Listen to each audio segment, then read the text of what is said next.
ఓం నమ శివాయ. అందరికీ నమస్కారం. కార్తీక పురాణంలో 2వ అధ్యాయం సోమవార వ్రత మహిమ. వశిష్ఠుడు జనక మహారాజుతో ఇలా అంటున్నాడు. జనక, ఇంతవరకు నీకు కార్తీక మాసంలో చేయాల్సిన కార్యక్రమాలను మాత్రమే చెప్పాను.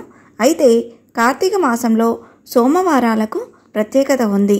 ఆ రోజున ప్రత్యేకంగా సోమవార వ్రతం నిర్వహిస్తారు.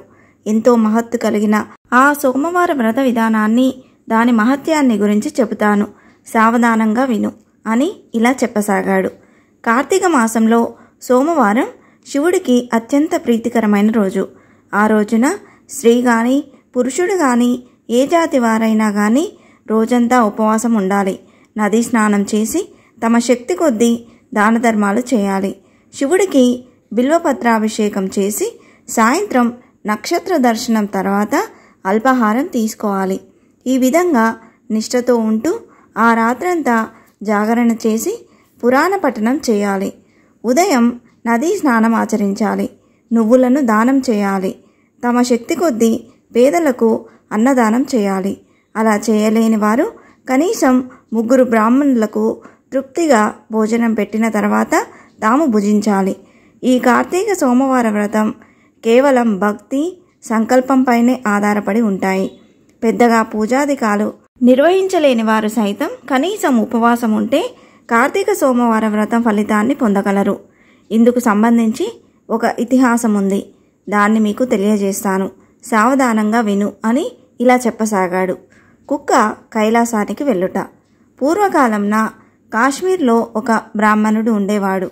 అతడు పురోహిత వృత్తిని చేపట్టి తన కుటుంబాన్ని పోషించేవాడు. అతనికి లేక లేక ఒక కూతురు పుట్టింది. ఆమెకు స్వతంత్ర నిష్ఠురి అనే పేరు పెట్టారు. తండ్రి ఆమెకు సౌరాష్ట్రకు చెందిన మిత్రశర్మ అనే సద్బ్రాహ్మణునికి ఇచ్చి పెళ్లి చేశాడు. అయితే ఆ బ్రాహ్మణ యువకుడు 4 వేదాలు శాస్త్రాలు అభ్యసించడం వల్ల సదాచారపరుడై ఉండేవాడు. భూతదయ కలిగి ఉండేవాడు. నిత్య సత్యవాది. నిరంతరం భగవన్నామస్మరణ చేసేవాడు. ఈ కారణాలతో ప్రజలంతా అతన్ని అపరబ్రహ్మ అని పిలిచేవారు. ఇంతటి ఉత్తమ పురుషుడికి భార్య అయిన స్వాతంత్ర అందుకు భిన్నంగా ఉండేది. యవ్వన గర్వంతో కన్నుమిన్నుగానక పెద్దలను దూషించేది. అత్తమామలను భర్తను తిట్టడం, కొట్టడం, రక్కడం చేసేది. పురుష సాంగత్యంతో వ్యభిచారిణి అయి తన ప్రియులు తెచ్చిన తినుబండారాలు, బట్టలు, పువ్వులు ధరించి దుష్టురాలై తిరగసాగింది.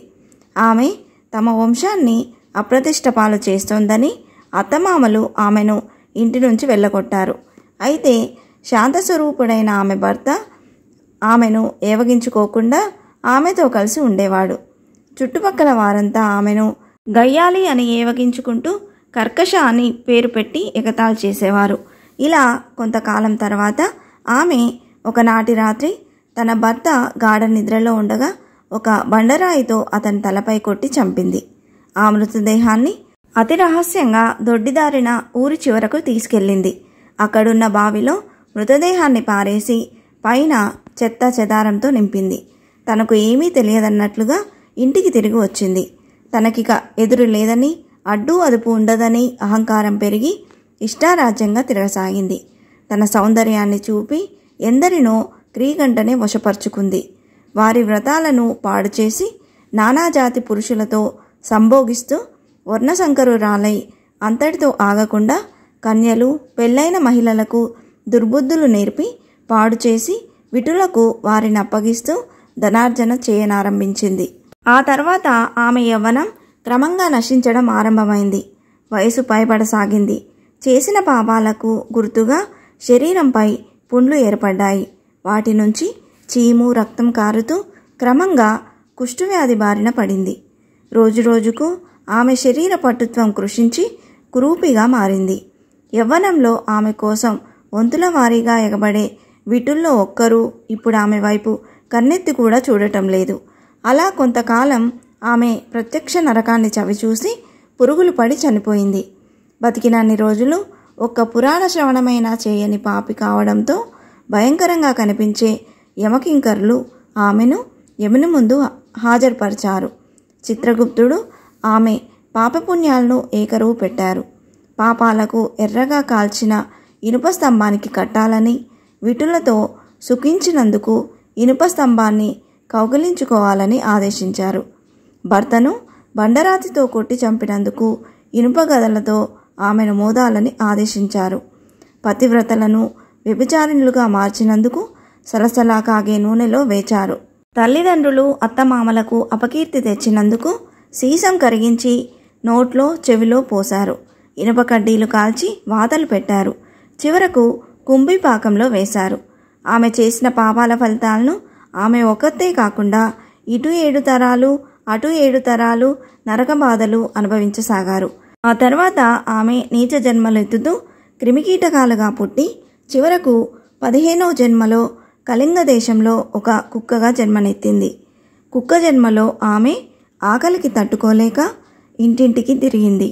కర్రతో కొట్టేవారు ఆమెను కొడుతుంటే తిట్టేవాడు తిడుతున్నారు, పిల్లలు తరుముతున్నారు. అయితే ఒక బ్రాహ్మణుడు కార్తీక సోమవార వ్రతం ఆచరించి ఉపవాసం ఉండి సాయంత్రం నక్షత్ర దర్శనం చేసి ఉపవాస విరమణ నిమిత్తం సిద్ధం చేసుకున్న అల్పాహారాన్ని అరుగుపై పెట్టి కాళ్ళు చేతులు కడుక్కునేందుకు వెళ్ళాడు.